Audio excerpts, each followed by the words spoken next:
how to make sure you are providing a quality childcare program. If you're curious and you want to know how, I want you to keep watching.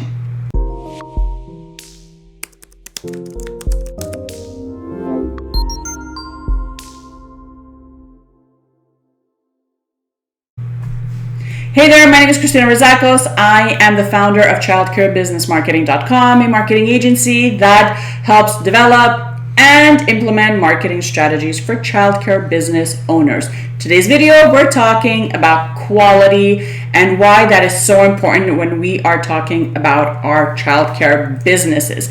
It's no secret that a lot of childcare business owners don't really value quality. A lot of childcare providers are overworked, underpaid, undervalued, and unfortunately, they are seen as babysitters. And in today's video, I want to make sure that you know what types of things to do an audit of, like what areas to really focus on to make sure that you are providing a quality childcare program. So whether it's a home daycare or a bigger center, I want you to know that you can definitely offer quality.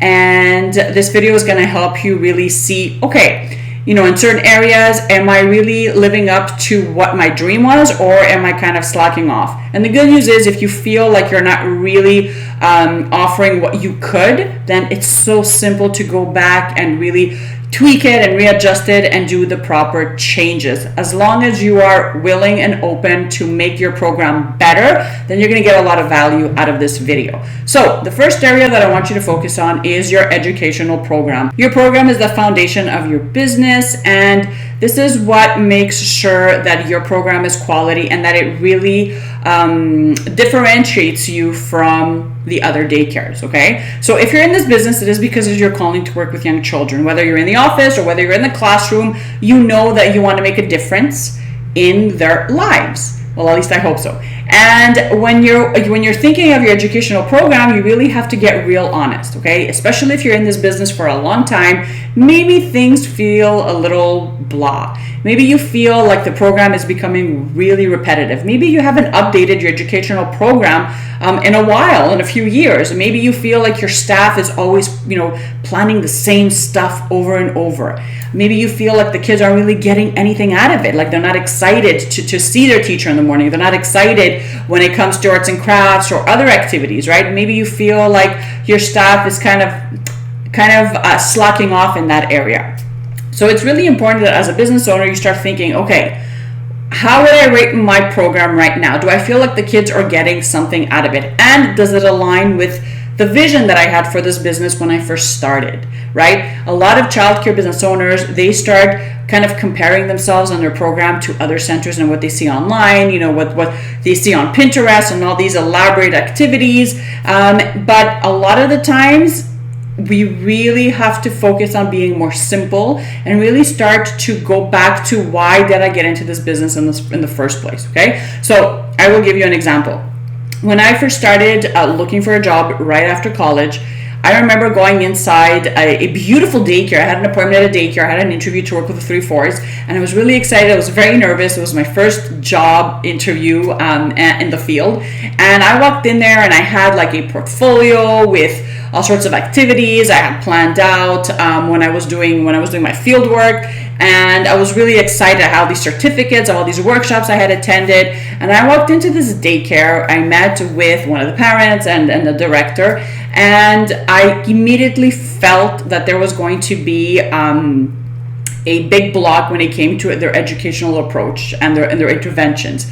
One of the first questions I was asked was how I felt about timeout, because they practiced timeout and they had a chair in every class and all that stuff. And I knew personally that I did not believe in timeout. I never believed in it. I never practiced it, and I knew that if I would continue with the interview, that I knew that I was setting myself up to work in a daycare where I wasn't really going to fit in and I wasn't going to be able to implement their program. So I decided to stop the interview there and then leave, okay? So it's really important that you stick to the vision. What is this vision you had for your program? What did you want the kids to learn? When you were starting off and you were at the startup phase and you were writing your policies and you started taking on clients, what was it about this field that made it so exciting? Okay, start thinking about that if you're having a hard time with your program.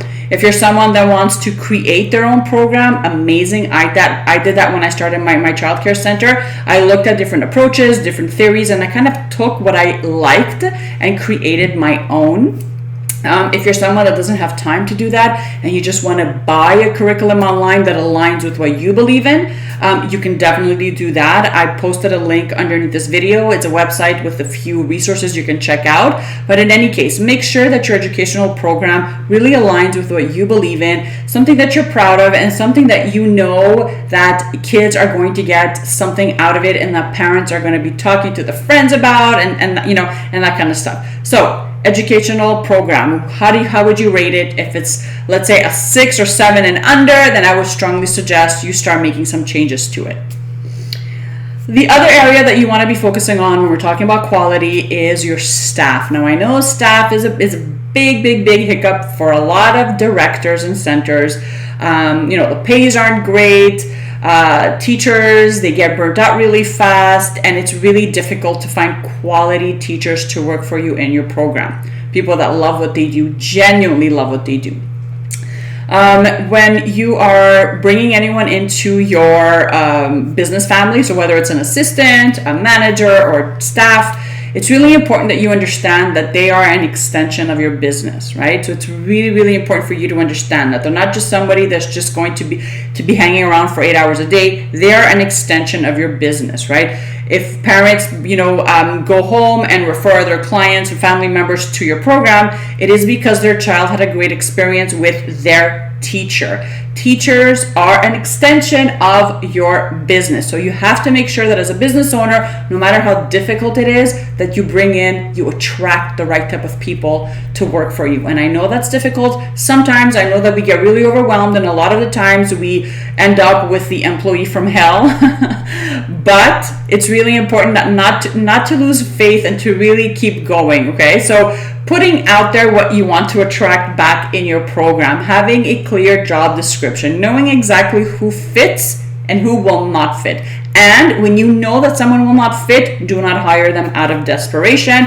I have done that and it did not work well, not at all. That's a story for a different day. So your staff obviously has to be quality. They have to be, licensed, certified, in it for the right reasons. They have to enjoy working there. A lot of the times we expect to hire people and then just have them work in the class and not do anything else. But as business owners, as leaders, we want to make sure that we are leading them, right? And we're not there to tell them what to do all the time. We're leading them. So making sure that we're onboarding them the right way, making sure that we are, focusing on their strengths. And if we see that something is kind of lacking, encouraging them to take up a workshop, educate themselves a little bit more on a certain topic, or maybe if it's you, just offering them that chance to,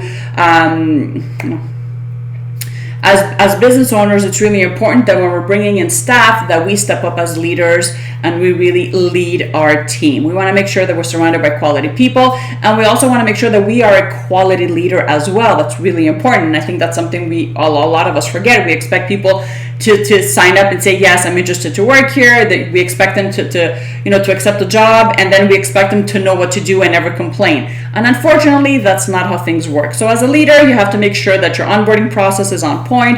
You have to make sure that everyone knows their role, everyone has a responsibility, that the team vibe is just amazing, that it's a team culture that other centers wish they had, right? And that takes a lot of work and energy, but it is possible. And I know that it's possible because that's what I had in my center. It took me a couple of years to get to that point, but once I found my dream team, I did anything I could to hold on to them. So whether that's increasing their pays, whether that's offering bonuses, whether that's offering workshops, and really constantly making sure that they're developing their skills, going out to eat at restaurants a couple of times throughout the year, whatever that was, I wanted them to make sure, I wanted my staff to feel that I loved them and that I valued them. So make sure that your staff is quality, make sure that you're doing all that you can so that you are a quality leader for them.